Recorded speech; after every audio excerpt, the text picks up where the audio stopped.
여러분은 몽골 제국 하면 뭐가 떠오르시나요? 아마 아시아 찍고 유럽까지 밀고 간 거대 제국, 역대 최강 포스를 자랑했던 전쟁 기계 몽골군의 나라, 이런 이미지로 기억하실 것입니다. 그렇습니다. 전 세계 위세를 떨치며 유라시아를 호령한 대제국이 몽골 제국이었죠. 하지만 그들은 사실 처음에는 작았습니다. 지도를 보면 이 정도에 불과했죠. 하지만 무슨 일이 있었는지 20년도 지나지 않아 급 거대하게 커졌고 대제국이 되었는데, 이 기간 동안 몽골 제국을 이만큼 키운 장본인이 바로 오늘의 주인공 칭기즈 칸입니다. 그는 자기 혼자 몽골 통일하고 영토도 엄청 넓혀서 현재까지 세계 명장 순위 1위를 유지하는 인물이죠. 이 사람 덕분에 훗날 몽골은 유럽까지 진격할 수 있었습니다. 그런데 우리에게 드는 의문점이 있죠. 아니 도대체 그는 어떻게 이 거대한 영토를 정벌 할 수 있었냐는 것입니다. 그래서 이번 영상을 준비했습니다. 오늘은 그의 정복 전쟁을 알아보면서 그가 도대체 어떻게 역사상 최고의 정복군주가 될 수 있었는지를 알아보도록 하겠습니다. 칭기즈 칸의 본명은 태무진이었는데 그는 몽골 고원에 살던 수많은 소부족 중 하나, 몽골족의 일원으로 태어났죠. 그런데 그의 일생은 시작부터 난이도가 최악이었습니다. 아버지였던 예수게이는 다른 부족인 타타르족에게 독살되고, 또 태무진은 후에 보르테라는 아내와 결혼했지만 그녀는 얼마 안가 메르키트족에게 납치되고 겁탈당하기까지 한 것이죠. 칸 자신도 산골짜기에서 늑대와 싸우며 연명하는 고난의 세월을 보냈습니다. 그러나 그는 이런 어려움을 딛고 몽골족을 일으키기 위해 세력을 규합하며 점차 성장하죠. 그는 능수능란하게 타 부족들을 끌어모은 뒤 뛰어난 지휘로 타이치우드, 메르키트 등 굵직한 부족들을 격파했고, 마침내 몽골 고원의 최강자 케레이트, 나이만까지 격파함으로써 몽골 통일을 달성했죠. 서기 1206년의 일이었습니다. 그리고 자신을 구렁텅이로 내몰았던 각 부족장들의 목을 모조리 벤 뒤 태무진은 이제부터 나는 사해의 제왕 칭기즈 칸이다. 고원의 모든 유목민들은 나 아래 통합되었음을 선포한다. 이것은 당시 초원의 엄청난 전환점이었죠. 역사적으로 동아시아 북방의 유목민들은 항상 분열 상태이지만 강력한 영웅이 탄생하면 그 즉시 늑대처럼 모여서 세계를 두려움에 떨게 합니다. 칭기즈 칸은 이 늑대들의 우두머리가 된 것이죠. 그리고 이들은 태생적으로 전쟁이 반드시 필요했는데요. 모든 이들이 말을 타고 전쟁을 수행하는 몽골인은 끊임없이 새로운 목초지를 찾아 팽창해야 했고, 그런 그들을 지탱해줄 부를 얻기 위해 계속 약탈하고 전쟁해야 했기 때문입니다. 그리고 드디어 그들의 첫 번째 정복전쟁이 시작되죠. 몽골군의 첫 표적은 서하라는 나라였습니다. 서하는 몽골 바로 아래에 위치했는데 탕구트족이 세운 30만의 군사를 자랑하는 강력한 이들이었죠. 그들은 실크로드 역시 꽉 쥐고 있어서 만약 여길 정복한다면 막대한 부를 얻을 수 있었습니다. 그래서 몽골군은 지체 없이 군사를 이끌고 서하를 침공했죠. 역시 그들은 파죽지세였습니다. 몽골군은 전초전으로 서하의 변경을 침공했는데 서하가 자랑하던 국경수비대는 단 한 번의 전투로 전멸당했던 것이었죠. 그러나 그런 몽골군은 곧 첫 난관에 부딪히게 됩니다. 좀 더 진격하니 서하의 견고한 성이 몽골군을 가로막았는데 이걸 본 몽골군은 저게 뭐야? 돌더미를 저리도 잘 쌓아놓다니? 그렇습니다. 몽골군은 초원에서는 최강이었지만 성에 있어서는 성을 처음 본 사람도 많았고 공격하는 방법도 잘 몰랐죠. 그래도 몽골군은 일단 이슬람 세력에게서 얻은 공성 무기를 가져오긴 했던 터라 공성은 시작되는데, 이때 몽골군은 초라하기 짝이 없었죠. 기껏 투석기를 쐈더니 조준을 못해서 안 맞았고, 마치더라도 서하의 성은 그런 초보적 투석기에 끄떡도 안 했던 것입니다. 그래서 오히려 서하군이 방어용 무기를 퍼붓자 몽골군은 쓸려 나갔죠. 결국 몽골군은 서하의 성 흑수성을 함락시키는 데 실패합니다. 하지만 칸은 좌절하지 않았죠. 그는 냉철하게 자신의 처지를 인정하고 그래, 공성을 하기에는 우리가 아직은 부족한가 보다. 그러면 이렇게 된 거 그냥 서하의 수도로 곧장 진격해서 수도를 공략하자. 지금 그래도 공성 경험을 좀 했으니 수도성까지 도달만 하면 어떻게든 무너뜨릴 방법이 있겠지. 그래서 칸은 군사를 이끌고 서하의 수도로 향하죠. 하지만 몽골군은 또다시 낙담해야 했습니다. 수도에는 도착했으나 그 성 역시 매우 견고하여 무너뜨릴 수 없던 것이었죠. 고민에 빠져있던 칭기즈 칸. 하지만 이때 장수 쿠빌라이가 그에게 건의를 합니다. 말했습니다. 데칸페야, 지금 우리 공성무기가 효과적이지 못한데 그럼 차라리 자연의 힘을 빌리죠. 옆에 마침 황허강이 흐르고 있으니 거기 뚝을 만들었다가 터트려서 물로 적의 성을 무너뜨리는 겁니다. 이것이 일리 있다고 생각한 칸은 공병들을 통해 황허강 지류를 막은 뒤 물이 충분히 모이자 뚝을 터트려 성으로 퍼부었죠. 엄청난 물이 성으로 흘러갔고 성의 건물들은 마루 위까지 물이 찼습니다. 하지만 문제가 있었죠. 성 자체는 물에 전혀 안 쓸려 나갔을 뿐더러 오히려 몽골군은 물을 잘못 따라서 아군이 물에 휩쓸려 버렸던 것입니다. 때문에 칭기즈칸은 진영을 옮길 수밖에 없었죠. 뭐하냐? 팀킬하네. 이렇게 몽골군을 비웃던 서하군. 그런데 시간이 지나자 그들은 곧 당황하게 됩니다. 며칠이 지나 물이 다 빠졌는데 몽골군에겐 웬 떡인지 물이 몰고 온 토사가 성 주위에 쌓였고 이를 통해 성의 해자가 쉽게 메워진 것이었죠. 또한 물 때문에 서하의 무기 창고도 물에 잠겨 못 쓰게 되었습니다. 그렇게 서하군의 방어력은 갑자기 낮아졌고 사기도 떨어지게 됩니다. 그래서 칭기즈칸은 옳았구나 하고 좋다. 그렇다면 이제 저놈들을 말려 죽이자. 놈들이 이제 밥까지 굶게 되면 사기는 더 떨어지겠지. 그럼 우린 별 수고 안 들이고 무너뜨릴 수 있다. 수도 주변에 모든 곡창지대를 파괴해라. 그래서 수도 근처에 식량이 될 수 있는 농작물을 다 파괴해버렸습니다. 그래서 성 안에는 먹을 것이 떨어졌고 서하의 사기도 뚝 떨어지고 무엇보다 서하 황제 이안전이 패닉 상태가 와버렸습니다.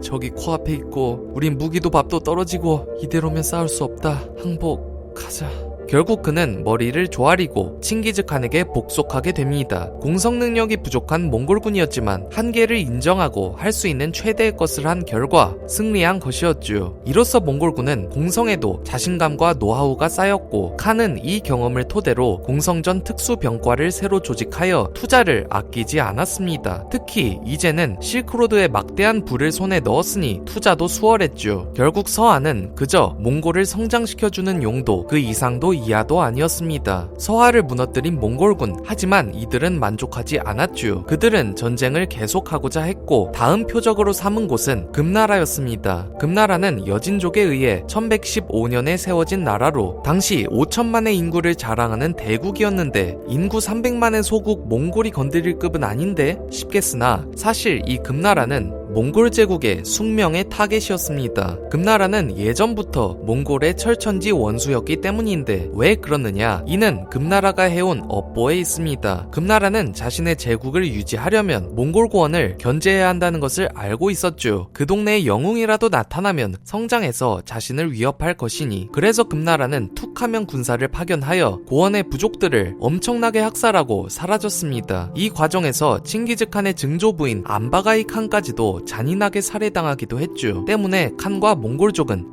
저 금나라 것들 반드시 피해 복수를 해주겠다. 그리고 서하를 평정한 1200년대 초 마침내 복수를 할 절호의 기회는 찾아옵니다. 당시 금나라의 황제는 위소왕이었는데 그는 용모는 훤칠했지만 우유부단하고 무능한 황제였죠. 그는 즉위하자마자 칭기즈칸에게 모욕을 듣기도 했는데 이 말을 듣고도 별 대응조차 하지 않았을 정도로 외교에 서툴렀고 또한 위소왕은 서하가 몽골에게 패했다는 소식을 들었을 때는 몽골을 과소평가하면서 걔네들 흑수성도 못 뚫고 수도 공격할 때도 물 흘러 넘쳐서 팀킬했다며? 그런 놈들은 걱정 없다. 놈들은 천하의 우리 만리장성을 넘지 못해 하고 자만까지 했죠. 이리도 정세에 어두우니 당연히 칭기즈칸은 이런 황제가 있을 때가 금나라를 들이칠 적기라고 보았죠. 그리고 칸은 곧 금원정을 위해 군사를 모았는데 철천지 원수의 복수를 하기 위해 몽골군의 90%가 참가를 선언했고 12만 대군이 편성되었습니다. 마침내 몽골 제국은 1211년 3월 금나라를 침공하죠. 복수전의 시작이었습니다. 이를 막아내야 하는 위소왕. 하지만 뜻밖에도 그는 전쟁 초반 나름 나쁘지 않은 판단을 했습니다. 칭기즈칸은 처음에 파죽지세로 밀고 내려와 빠르게 금나라의 넓은 평야를 점령했죠. 왜냐하면 위소왕 정도의 사람이면 이렇게 조금만 영토 손실 봐도 경기 일으키며 달려들겠지. 그럼 낚여서 몰려드는 놈들 다 격파하면 된다. 하지만 위소왕은 이에 낚이지 않았죠. 그는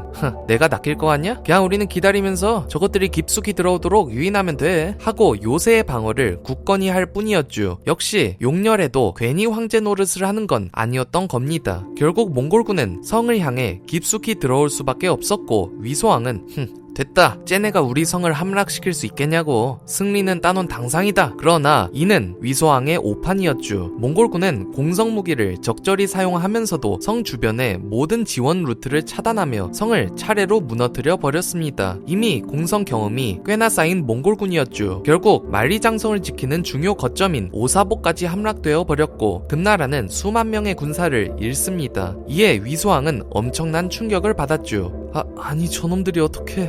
숨쉴 겨를도 없이 만리장성이 코앞에 놓인 상황. 따라서 위소왕은 초조해졌고 이에 완한승유라는 사령관을 보내 몽골군을 막게 했죠. 전장에 도착한 완한승유는 폐하가 날 보냈으니 반드시 이겨야 할 텐데 놈들을 어디서 막을까...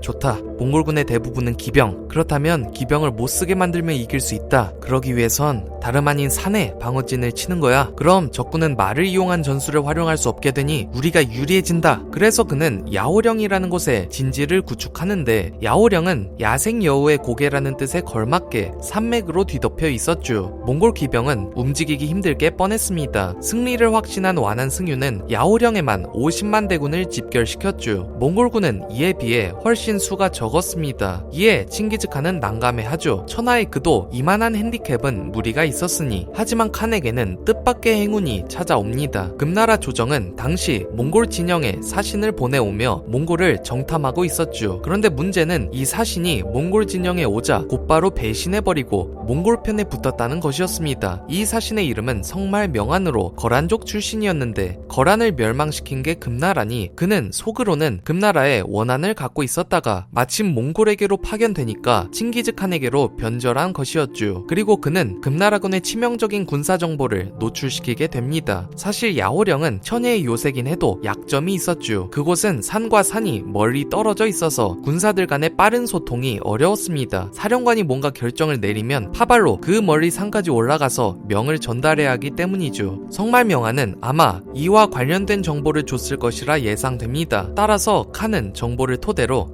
그래, 연락이 힘들다면 그 허점을 노리면 된다. 차라리 어디 한 군데를 빠르게 격파해버리면 놈들은 미처 명령 전달도 못한 채 무너지겠지. 그러면 나머지를 각계 격파하면 돼. 그래서 몽골군은 금나라군이 치기 전에 역으로 먼저 치고 나가 재빨리 공격을 개시했죠. 처음에 몽골군은 저 멀리서 활을 쏴서 적군의 진열을 흐트러뜨렸는데 이들은 1시간에 60발씩 화살을 쐈고 3만 군사가 1시간만 쏴도 총 180만 발을 퍼부을 수 있었습니다. 가공할 화력에 금나라군은 우왕좌왕했고 이 틈에 몽골군은 튀어나와 금나라군의 중앙을 공격했죠. 하지만 완한승유는 정면 싸움을 거네? 뭐 어차피 우리는 수십만, 정면으로 싸우면 우리가 이긴다 하고 수적 우위를 믿고 전투를 속행했죠. 하지만 이를 모를 칭기즈칸이 아니었습니다. 그는 이를 알고서 미리 무칼리라는 장수를 보내 금나라군의 뒤를 치기로 한 것입니다. 하지만 문제가 있었는데 야호령은 산지, 따라서 적 뒤로 돌아가려면 산을 넘어야 하니 몽골군은 말을 탈 수가 없었습니다. 그러나 칸의 장수인 무칼리는 이를 꽤나 간단히 해결하는데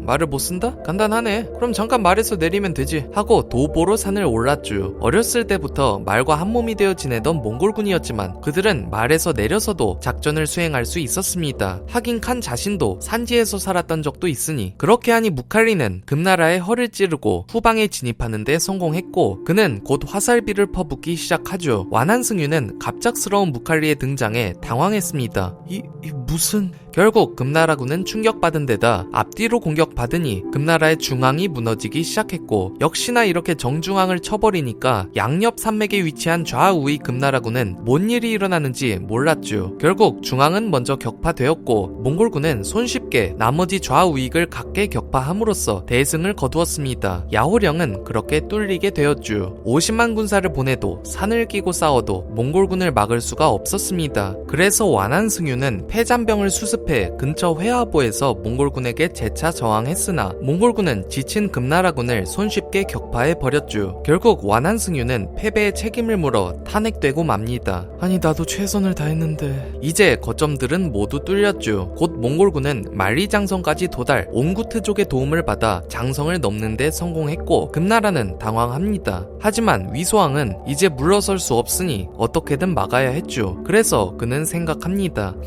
성에 틀어박혀도 안 돼, 산 끼고 싸워도 안 돼. 그렇다면 좋다. 차라리 칭기즈칸 본대랑 정면 승부를 붙자. 그는 이제 마침내 금나라의 최정예 기병을 데리고 와서 몽골군과 대회전으로 진검승부를 벌이기로 한 것입니다. 금나라의 마지막 카드였죠. 그리고 이를 위해 위소왕은 군사를 모았는데 이것엔 시간이 걸렸습니다. 하지만 이상하게도 칭기즈칸은 금나라가 병사 모으는 걸 내심 기다려줬죠. 왜냐하면 놈이 병사를 모은다고? 오히려 좋은 일이다. 적이 모이길 기다렸다가 한 번에 경멸하면 적의 전투 역량을 말살할 수 있어. 하지만 이건 경멸에 실패한다면 순식간에 나갈이 되는 위험한 전략이기도 했죠. 한편 징집을 마친 금나라군은 진군, 마침내 산시성 평원에서 몽골군과 맞닥뜨렸고 금나라의 대군과 몽골 전사들은 대회전을 벌이게 됩니다. 전투가 개시되고 몽골군은 초반에 화살을 쏟아부으며 일제 사격을 했죠. 이 과정에서 금나라 보병들은 괴멸적인 타격을 입었지만 이는 금나라도 예상했던 바였습니다. 그들은 보병 말고 그들의 최정예 중기병에 승부를 걸었기 때문인데 금나라 중기병의 무장은 이랬습니다. 이들은 귀족들로 구성되어 있었는데 예로부터 이런 금나라 기병들은 1만만 모여도 천하가 감당하지 못한다는 말이 있을 정도로 강군의 대표격이었고 이런 애들이 온몸을 철갑으로 두르고 돌격해 오면 당해낼 수가 없었습니다. 몽골군은 이에 맞서 기병 돌격을 하는데 천하의 몽골군도 확실히 금나라 중기병에게 고전을 면치 못했죠. 전투는 일진일퇴를 거듭하며 몇 시간 동안 치열하게 전개된 것입니다. 여진족도 괜히 중국 땅을 차지한 게 아니었죠.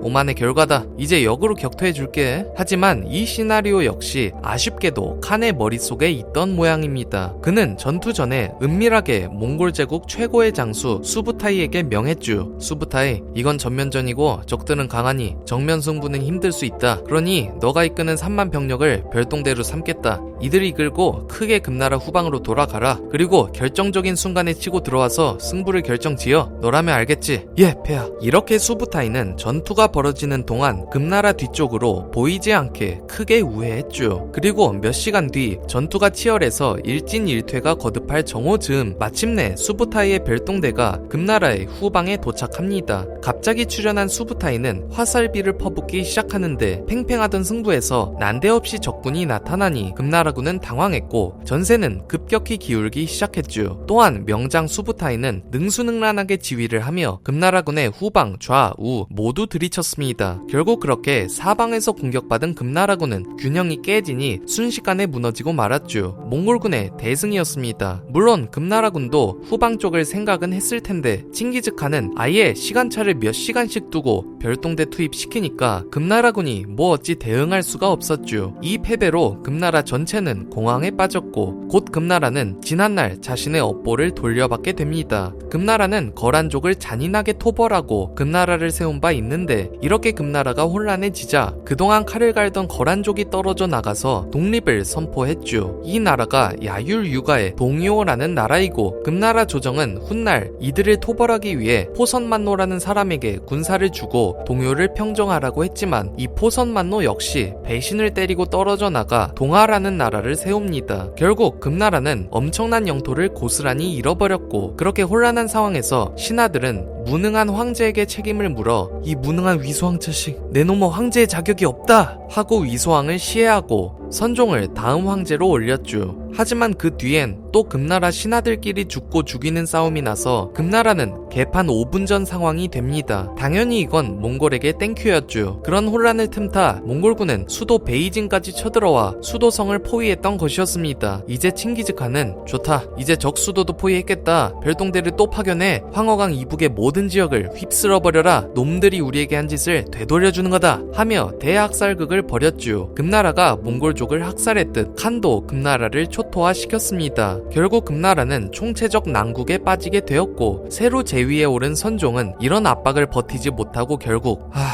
더 이상은 무리다.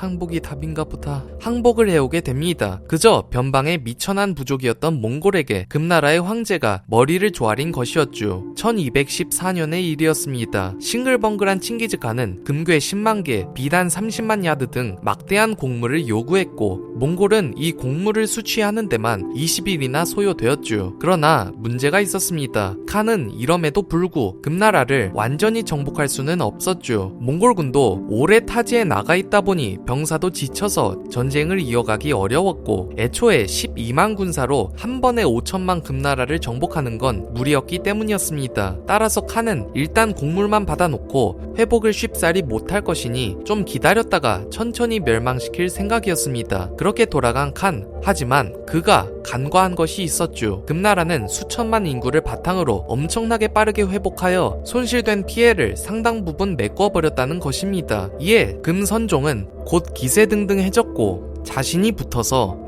좋다. 우린 인구빨이 있으니 금방 회복하네. 뭐 그럼 이제 성도 정비하고 전쟁 준비를 시작하라. 그리고 그들은 이제 대놓고 티를 내죠. 항복 불과 몇 개월 뒤 카이펑으로 수도까지 옮긴 것이었습니다. 카이펑은 중국 남쪽의 도시로 각종 산맥과 황허강으로 방어되는 천혜의 요새였는데 거기로 수도를 옮긴다는 것은 곧 끝까지 몽골과 맞서 싸우겠다는 소리였죠. 일이 이렇게까지 되자 칸은 마침내 분노했습니다. 저놈들이 벌써 회복을 게다가 천도까지 했다고? 더 이상은 두고 볼 수 없다. 금을 재차 공격해라. 그래서 칸은 군사를 보냈고 또 베이징으로 쳐들어와 수도인 중도성을 포위했습니다. 중도성은 맹렬히 저항했는데 금나라군은 이렇게 생각했죠.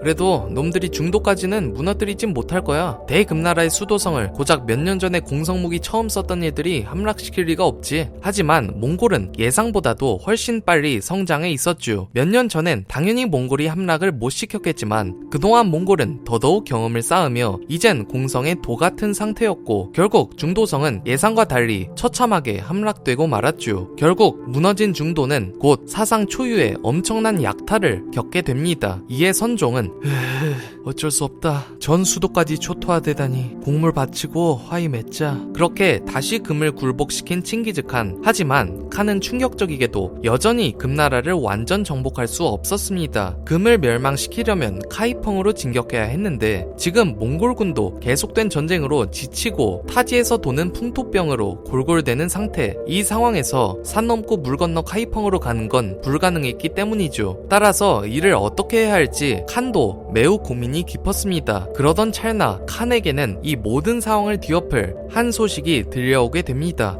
데칸페아, 지금 이런 소식이. 그 소식을 듣고 칸은 이런, 안 돼. 지금 금나라 정복할 때가 아니다. 돌아가야 해. 하고 장수 무칼리에게 2만 군사를 줘서 금나라를 견제하게 하고 몽골군 본대를 급하게 본국으로 귀환시킵니다. 그리고 칸은 서둘러 뭔가를 준비하기 시작하는데 아니 원수인 금나라를 제쳐두고 왜 돌아간 것일까요? 금나라에 대한 몽골의 한맺힌 복수는 여기까지였던 것일까요? 이것에 대해서는 다음 편에서 말씀드리도록 하겠습니다. 몽골을 통일한 칭기즈칸. 그는 서하를 한 큐에 복속시킨 뒤 자신의 철천지 원수 금나라의 공격을 가해 큰 타격을 입혔죠. 하지만 칭기즈칸은 전쟁이 한창 벌어지던 와중 모든 걸 갑자기 중단하고 황급히 본국으로 돌아가게 되는데 도대체 무슨 일이 있던 것일까요? 이 이유는 바로 칭기즈칸에게 위협이 되는 세력이 몽골 본토 근방에서 생겨나고 있다는 소식이 들렸기 때문이었습니다. 바로 칭기즈칸이 몽골 통일전쟁을 벌일 때 패배했던 세력의 잔당들이었죠. 칭기즈칸은 몽골을 통일한 과정에서 위협이 될 만한 부족의 족장들을 모두 죽였습니다.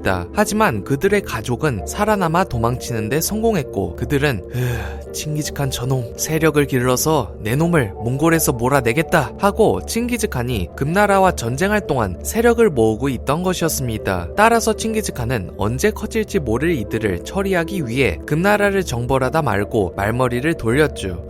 가만 놔두면 안 되는 것들이니 어쩔 수 없지. 칸의 첫 타겟은 메르키트족이었습니다. 통일전쟁 잔당이었던 메르키트족 족장의 아들이 세력을 규합한다는 소식이 들려왔던 것인데 그들은 간단히 괴멸되었죠. 칸이 보낸 장수 토쿠차르가 메르키트족을 처리한 것입니다. 칭기즈칸은 그들을 남김없이 죽여버렸죠. 하지만 여길 처리하니까 또 소식이 전해집니다. 이번에는 나이만족 족장의 아들 쿠칠루크라는 사람이 위협적인 세력을 형성한 것이었죠. 쿠칠루크는 몽골에게 자기 부족이 풍비박산나자 급히 도망쳤고 그곳에 있던 서요라는 나라의 정권을 찬 한탈 그곳의 왕이 되었습니다. 이에 칭기즈칸은 저 지독한 것들 그렇게 시를 말려놨는데 나라를 하나 해먹었네. 안되겠다. 출동해서 쿠칠루크를 박살내버려라 하고 몽골의 명장 제베가 2만 군사를 이끌고 서요로 향합니다. 이때 몽골군도 긴장을 늦출 순 없었죠. 나이만족은 몽골 고원의 실력자, 몽골군도 그들과 싸우느라 애먹었던 기억이 있었기 때문이었습니다. 하지만 막상 전투를 벌여보니 몽골군은 허무할 정도로 쉽게 승리를 거머쥐게 됩니다. 쿠칠루크는 서요로 도망쳐서 왕위는 빼앗았지만 너무 포갑적으로 정치를 해서 백성들의 종교의 자유도 뺐고 자신을 따르지 않으면 모조리 학살해버렸습니다. 이러니 서요 백성들은 몽골군이 오니까 몽골님들 잘 왔소. 우리가 성문 활짝 열어줄 테니 부디 저 쿠칠루크 놈 좀 없애주시오 하고 무려 수도의 성문을 개방해버렸고 쿠칠루크군은 간단히 박살난 것이었죠. 쿠칠루크는 도망치다 곧 아프가니스탄 지역에서 붙잡혀 참수됩니다. 이렇게 꽁으로 처리된 나이만족이었는데 칭기즈칸은 참 운도 좋게도 또 꽁으로 생각지도 못한 이득을 보게 됩니다. 왕이 죽으니 서요 땅은 무주공산이 되었죠. 그래서 칭기즈칸은 근데 이거 서요가 빈 땅이 됐네? 그럼 그냥 이참에 여길 차지해놓자. 이쪽도 꽤나 짭짤한 동네인데 해서 칸은 서요를 꿀꺽하는 작업에 들어간 것이었죠. 쿠칠루크가 하도 악명이 높았던 탓에 칸이 그냥 종교의 자유 주고 세금도 낮춰줬더니 서요 백성들은 하늘에서 신이 내려왔다. 우리 땅 제발 가져주세요 하며 복종해 칸은 손쉽게 거대한 영토를 얻었습니다. 그래서 그는 이게 웬 떡이냐? 그럼 이제 여유도 생겼겠다. 금나라를 마저 정복하자. 하지만 세상에 공짜는 없는 법. 칸은 무슨 일인지 금나라로 가지 못하게 됩니다. 왜냐면 넓어진 땅 때문에 칸은 생각지도 못한 문제에 직면했기 때문인데 바로 서요 흡수로 새로 국경을 맞댄 나라 중에서 호라즘 왕국이라는 몽골의 다음 상대가 기다리고 있었기 때문이었습니다. 호라즘 왕국, 여긴 어디였는가? 원래는 서요의 종속국이던 작은 나라였습니다. 하지만 1210년대 당시 호라즘은 그런 속박에서 벗어나 한창 최전성기를 구가하고 있었으니 호라즘의 왕 무함마드 2세가 엄청난 정복 활동을 벌여 호라즘의 영토를 거대하게 부풀렸기 때문이었습니다. 그래서 그는 동방의 알렉산더라는 별칭까지 붙는 엄청난 정복자였죠. 그는 야망 역시 매우 컸고 일설에는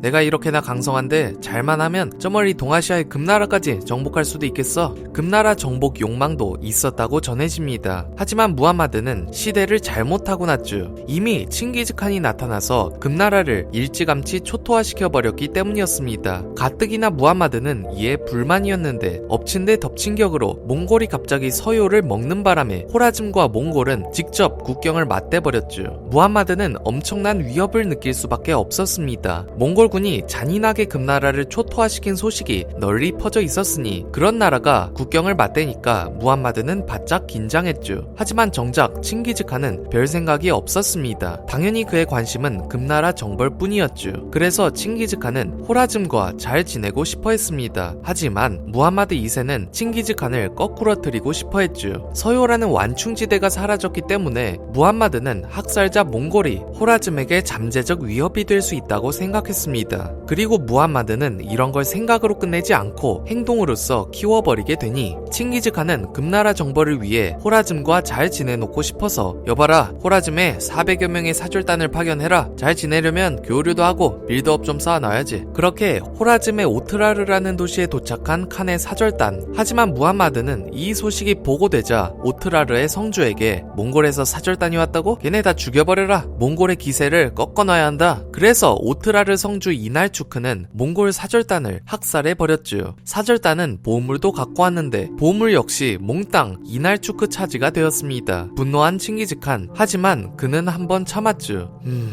쟤네가 실수했나 보네. 그러지 않고서야 왜 사절단을 죽이겠어? 무함마드 2세여, 우리 사절을 죽인 이날추크를 넘겨라. 그럼 그냥 넘어가 주마 하고 다시 사신을 보냅니다. 하지만 무함마드는 이번엔 사신의 수염을 태워서 몽골로 되돌려 보냈죠. 당시 전근대 사회에서 수염은 남성성의 상징, 그걸 태우는 건 엄청난 모욕이었습니다. 결국 칭기즈칸은 마침내 실수가 아니었군. 좋다. 호라즘 내놈들은 방금 초원의 늑대들을 적으로 돌렸다. 호라즘을 완전히 지도상에서 지워버리겠다. 모든 걸 뒤로하고 호라즘 침공을 개시했죠. 전운이 드리운 것입니다. 그런데 다들 생각하셨겠지만 몽골을 순식간에 적으로 돌려버린 무함마드 2세는 매우 무모해 보입니다. 하지만 무함마드도 나름 믿는 구석은 있었죠. 어차피 전쟁이 벌어져도 몽골군이 쳐들어올 경로는 단 한 곳밖에 없다는 것이었습니다. 바로 중가리아 분지였죠. 몽골과 호라즘의 국경 사이는 해발 4,000m나 되는 엄청난 산맥들에 가로막혀 있어서 그나마 군사가 넘어올 수 있는 곳은 저지대인 중가리아 분지라는 곳밖에 없었습니다. 따라서 무함마드는 어차피 중가리아 쪽만 막으면 된다. 거기에 병사 배치시켜. 그러나 이 짧은 생각은 칭기즈칸에 의해 간단히 파회되고 맙니다. 칸은 어떻게 했냐면 지리를 보니까 놈이 중가리아 분지 하나 믿고 우릴 도발한 것 같은데 뭐 그럼 이미 거기서 기다리고 있겠지. 그렇다면 우린 놈이 생각지도 못한 방식을 쓴다. 여봐라 제베 내게 군사를 줄 테니 그들을 이끌고 산을 넘어가라. 분지로 가지 않고 산을 직접 개척한다. 바로 명장 제베를 시켜서 국경지대의 거대한 산맥을 넘게 한 것이었죠. 하지만 이것에는 고통이 따랐습니다. 몽골군이 넘어야 했던 고도 4,000m짜리 산은 만년설로 뒤덮여 있어서 한니발이 알프스 넘었던 것처럼 수많은 군사가 추위와 눈폭풍으로 목숨을 잃었죠. 하지만 결국 제베군은 산을 넘는 데 성공했고 무함마드의 후방인 페르가나 분지에 도달하는 데 성공했습니다. 적이 갑작스레 뒤에 나타나니 무함마드는 뭐? 놈들이 뒤에? 그럼 산을 넘었다는 소리야? 저런 정신나간 하고 이에 당황하여 우물쭈물 하다가 이때를 틈타 칭기즈칸의 본때는 이때다. 저기 어물거리는 틈에 국경을 넘어라 하고 순식간에 중가리아 분지를 넘어 호라즘 영토에 진입하는 데 성공했죠. 결국 1차 방어선이 뚫린 호라즘 왕국이었습니다. 하지만 무함마드는 플랜 B가 있었죠. 그럼 어쩔 수 없다. 뭐 국경 넘는다고 우리나라가 망하는 건 아니다. 우리에게는 2차 방어선이 있으니 2차 방어선이란 바로 호라즘이 자랑하던 요새였죠. 어차피 몽골군이 호라즘 수도를 들이칠 것은 뻔한 일. 그는 수도를 지키는 중요 도시에 3중 성벽을 둘러치는 등 매우 튼튼하게 방어를 완비해 놓고 있었습니다. 따라서 무함마드는 몽골처럼 초원에서 살던 놈들은 아무리 날고 기어도 강력한 우리의 성벽을 못 무너뜨린다. 그러니 성을 튼튼히 막아. 우린 성에서 놈들을 방어해낸다. 그러나 당연히 몽골군은 이것이 우스웠죠. 아시다시피 몽골군은 금나라 정복전쟁으로 엄청난 공성 능력을 얻게 된 상태였기 때문이었습니다. 하지만 무함마드는 초원 민족에 대한 고정관념을 갖고 몽골군은 공성 무기를 잘 못 다룰 것이라고 믿었죠. 금나라가 무너지는 소식을 뻔히 들었음에도 무함마드는 안일하게 내가 듣기로 몽골군 저놈들 서하의 성 하나도 제대로 못 무너뜨렸다더라. 그런 애들이 10년밖에 안 되어 발전할 턱이 없지 하고 구닥다리 정보만 믿고 자만한 것이었죠. 당연히 공성을 시작한 몽골군은 순식간에 성을 무너뜨렸고 파죽지세로 호라즘 영토를 유린하기 시작합니다. 이때 몽골군은 일사불란하게 4개 부대로 나뉘어 각 부대들은 가는 성들마다 다 도장 깨기를 하고 다녔죠. 하지만 호라즘 왕국의 저항도 만만치 않아서 호라즘 주민들은 단결하여 몽골군에게 저항했는데 몽골은 이에 어떻게 대항했느냐면 뭐냐 세게 나오네? 그러면 여봐라 성을 함락시키면 끝까지 저항한 이들은 남김없이 학살해라 하고 가는 곳마다 초토화를 시켰죠. 수크나크라는 도시에서는 대학살도 모자라 성벽까지 모조리 파괴되어 도시 하나가 삭제되었습니다. 대신 몽골군은 쉽게 항복하면 자비를 베풀어 주었는데 따라서 호라즘 전역에는 이런 공포가 퍼졌죠. 몽골 놈들 항복하면 살려주는데 맞서 싸우면 한 명도 안 남기고 모조리 죽여버린대. 그럼 그냥 항복하는 게 낫겠어 하고 너도 나도 항복하기 시작한 것이었습니다. 그렇게 진격하던 몽골군은 마침내 오트라르까지 당도했죠. 저번에 칭기즈칸의 사절단이 무참하게 살해당했던 그곳이었습니다. 하지만 오트라르는 꽤나 단단한 곳이었죠. 그들은 결사적으로 몽골군을 방어 무려 5개월이나 버텨낸 것이었습니다. 하지만 몽골군은 아랑곳 않고 성벽을 두드렸고 결국 오트라르의 수비대가 먼저 화살과 투성용 돌이 떨어졌습니다. 결국 그들은 서로 우왕좌왕하다가 성에서 뛰쳐나왔다가 몽골군에게 쓸려버렸고 얼마 안가 오트라르는 함락되고 말죠. 이때 칸의 사절단을 죽인 이날추크는 생포되어 죽임을 당하는데 이때 이날추크는 눈과 귀에 녹은 은을 붓는 끔찍한 형벌을 당했다고 전해집니다. 또한 이때 철저히 파괴된 오트라르는 현재까지도 도시 모습을 되찾지 못하고 있다고 하죠. 그 뒤 몽골군은 마침내 호라즘의 수도인 사마르칸트까지 도착하는데 사마르칸트는 호라즘 원정의 끝판왕급이었습니다. 성벽도 3중 성벽이고 수도성이라 방어도 매우 꼼꼼했죠. 물론 몽골군은 성벽을 무너뜨릴 기술력은 충분히 있었지만 사마르칸트의 진짜 무서운 점은 이곳에는 무려 10만의 수비대가 배치되어 있을 뿐더러 이 병력은 끝없이 보충될 수 있다는 점에 있었죠. 사마르칸트에서 조금만 더 가면 자매 도시인 부하라가 있었는데 이곳과 사마르칸트는 긴밀하게 연결되어 부하라에서 언제든지 병력이 충원되어 사마르칸트에 지원을 갈 수가 있었죠. 때문에 몽골군은 수도를 무너뜨리려면 부하라부터 함락시켜야겠네. 하지만 문제는 부하라로 가기 위해서는 거대한 사막을 횡단해야 했다는 것이었습니다. 바로 키질쿰 사막인데 이곳은 면적이 30만 제곱킬로미터 가까이 되는 모래 지옥이었죠. 따라서 무함마드는 저 지글거리는 사막을 니들이 건널 길은 없다. 죄다 익어버릴걸. 내 놈들은 여기서 무너지리라 하고 싱글벙글해 있었죠. 하지만 칭기즈칸은 이미 이를 계산해놓고 있었습니다. 사실 지금까지 원정 동안 칭기즈칸은 잘 보이지 않았습니다. 그 이유는 바로 칸은 다른 부대는 사마르칸트로 가게 해놓고 자신은 방향을 바꿔 키질쿰 사막을 넘어가고 있었기 때문이죠. 우리가 정보력 좋은 거 모르냐? 수도 무너뜨리려면 부하라부터 함락해야 한다더라. 그럼 사막 넘어가서 먼저 쳐야지. 그리고 칸은 무함마드의 예상을 깨고 사막을 건너는데 성공, 부하라에 도착합니다. 무함마드는 놀라 기절할 뻔했죠. 이 무슨 사막을 어떻게 이렇게 단기간에 넘은 거지? 사실 무함마드의 생각과는 달리 몽골군에게 사막은 문제가 아니었습니다. 몽골 근처에는 이미 130만 제곱킬로미터에 달하는 고비 사막이 있어 몽골군은 사막을 밥 먹듯 넘어다니던 경험이 있었습니다. 따라서 키질쿰 정도야 한달음에 넘을 수 있지. 결국 칸은 부하라를 손쉽게 함락시키고 그곳은 곧 불태워져 전소되었죠. 그리고 칭기즈칸은 사마르칸트로 진군했는데 이미 몽골의 최정의 장수들이 모두 사마르칸트에 집결했던 상황. 칸이 그곳에 도착함으로써 호라즘의 수도는 동서남북으로 완벽히 포위되었습니다. 이제 사마르칸트에 대한 공성전이 시작되었는데 이때 몽골군은 원정에서 손꼽힐 정도로 잔인했죠. 몽골군은 이때까지 수많은 호라즘 백성들을 포로로 잡은 상태였고 이때 되니까 자, 잡은 포로들을 싹 데리고 와서 전선 맨 앞에 세워 방패로 쓴다 하고 그들을 인간 방패로 삼아 성으로 천천히 진격했죠. 그렇게 호라즘 수비대는 아군을 쏠 수밖에 없었습니다. 호라즘의 포로들은 도망가다가는 몽골군한테 죽고 앞으로 가자니 아군 화살을 맞아 죽게 되었죠. 한편 몽골군은 그렇게 사마르칸트 수비대에 힘을 빠지게 만든 뒤 갑자기 돌연 뒤로 후퇴합니다. 이에 성 안에 있던 수비대는 놈들이 도망간다. 야, 지금이 기회야. 싹 나가서 적을 쳐 부숴 하고 성에서 나와 몰려 나갔는데 당연히 이는 거짓 후퇴였죠. 특정 지점에 이르자 몽골군의 매복이 나타났고 성 밖으로 쫓아나온 호라즘군은 깨끗이 전멸했죠. 몽골군한테 당하는 군대는 항상 이 패턴으로 지는데 알고도 낚일 정도로 몽골군의 연기력은 훌륭했습니다. 곧 성은 함락되기 직전이 되었고 남은 사마르칸트 수비대는 이거 우리가 질 게 뻔한데 야, 한번 화의 요청해보자. 최대한 불쌍한 척 하면 되겠지. 그런데 칭기즈칸은 흔쾌히 좋다. 그럼 자비를 베풀어줘야지. 니들이 무장만 해제하면 다들 살려주마 했는데 수비대가 무장을 해제하자 칭기즈칸은 말을 잘 따르네. 어이, 이놈들 싹 다 죽여라. 약속을 깨고 그들을 남김없이 학살했죠. 그렇게 사마르칸트는 5일 만에 함락되고 말았습니다. 몽골군의 압도적 힘이 여실히 드러난 전투였죠. 도시 안에서는 피바람이 불었습니다. 칸은 사마르칸트의 백성들을 한데 다 모아놓고 자, 군사들이여, 이놈들의 처분은 너희 마음대로 해라. 결국 이 뒤 10만이었던 사마르칸트의 인구는 2만 5천으로 줄어들었죠. 이렇게 수도가 초토화된 호라즘. 하지만 무함마드는 성이 무너질 것 같으니까 일찌감치 도망친 상태였습니다. 그러나 칭기즈칸은 명장 제베와 수부타이를 시켜 무함마드를 쫓았고 결국 포위망에 갇힌 무함마드는 카스피해의 외딴 섬까지 피신했다가 폐병을 얻어 피를 토하며 죽습니다.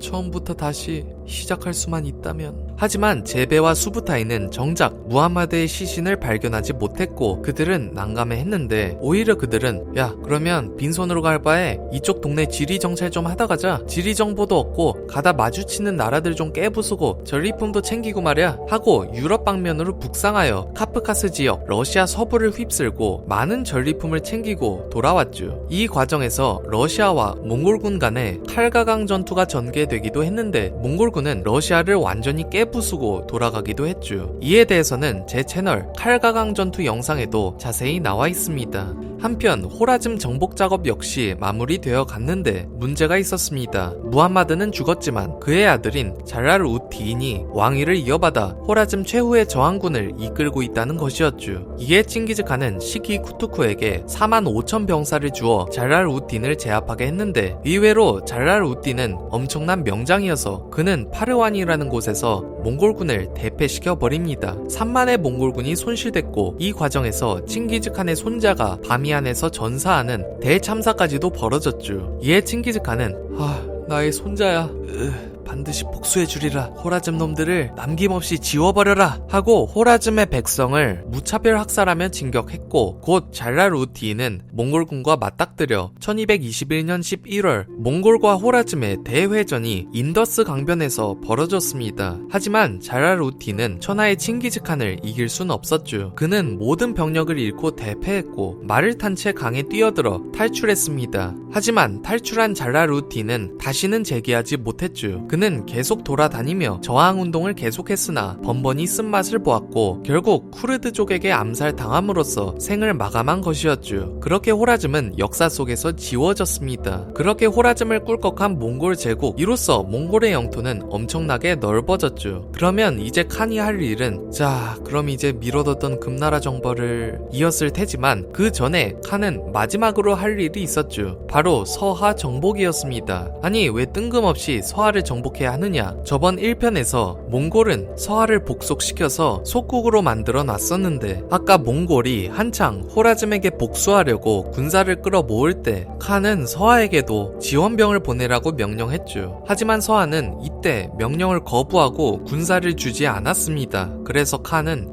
서하 이놈들 뭐냐 호라즘 원정이 끝나면 내 놈들 먼저 쳐주마 했던 것이었죠. 이제 서하가 멸망할 차례였습니다. 칸은 서하 정복은 금방 끝날 것이라 생각하고 이제 금나라 원정을 할 꿈에 부풀어 있었습니다. 하지만 안타깝게도 서하 원정이 칸의 마지막 원정이 되었죠. 칭기즈 칸은 서하를 정복하던 도중 말을 타다가 낙마 사고를 당해 엄청난 부상을 입었습니다. 그래서 칸은 결국 병으로 몸져눕게 된 것이죠. 하기사 칭기즈 칸도 그동안 수많은 전장을 누비며 화살도 맞고 병도 걸리는 등 노구의 몸이 만신창이가 되어 있었으니 결국 그는 죽음을 직감하고 유언을 남깁니다.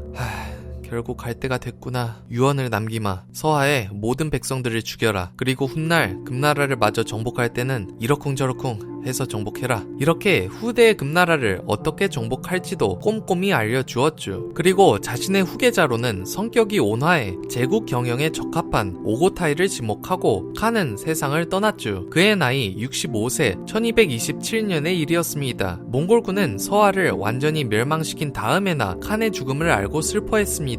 칸의 유언대로 서하의 백성들은 대학살을 당했죠. 칸의 유해는 본국으로 운반되었는데 운반 도중 만난 사람들과 모든 생명은 죽임을 당했다고 전해집니다. 그리고 칸의 무덤은 비밀로 붙여져 아직까지도 그 위치는 발견되지 않았죠. 그렇게 그저 소부족에 불과하던 몽골을 거대하게 키운 칭기즈칸, 그는 세계 정복사에 거대한 업적을 남긴 뒤 세상을 떠났습니다. 그는 사실 정복을 이렇게까지 많이 할 생각은 없었죠. 그의 최종 목표는 금나라 정벌이었기 때문이었습니다. 하지만 그는 예기치 못하게 서요 땅을 먹고 호라즘과 전쟁까지 하느라 금나라 정벌을 생전에 하지 못하고 눈을 감았습니다. 하지만 그의 후계자 2대 대칸 오고타이 칸은 칭기즈칸의 유지를 이어받아 결국 1234년 금나라 정벌에 성공했고, 오히려 칭기즈칸의 후계자들은 이제 세계 정복의 야심을 갖고 정복 작업에 착수하기 시작했죠. 오고타이 칸은 자, 이제 동아시아도 안정됐고 그럼 유럽을 한번 정벌해볼까? 선대 대칸의 혈통인 황금 시족에게 땅도 나눠줘야 하니 땅을 이 김에 최대한 먹어놓자 하고 유럽 정벌에 나선 것이었죠. 그리고 이 이후 몽골은 계속 땅을 넓혀 나가 중국도 정복하고 인도, 동남아, 중동까지 공격하는 등 엄청난 대제국을 이루게 되었습니다. 결국 칭기즈칸은 세계 역사상 최대의 육상 제국인 대제국 몽골에 발판을 마련한 셈이죠. 이 영상은 지식 웹툰 플랫폼 2만배에서 연재 중인 웹툰 좌충우돌 몽골 제국사를 참고하여 제작되었습니다. 저는 영상에서 몽골 제국사의 이야기적인 맛을 보여드렸지만 이 웹툰을 보시면 몽골 제국의 또 다른 맛을 느낄 수 있습니다. 당시 몽골의 다양한 면모를 동글동글 힙한 그림체로 알려주면서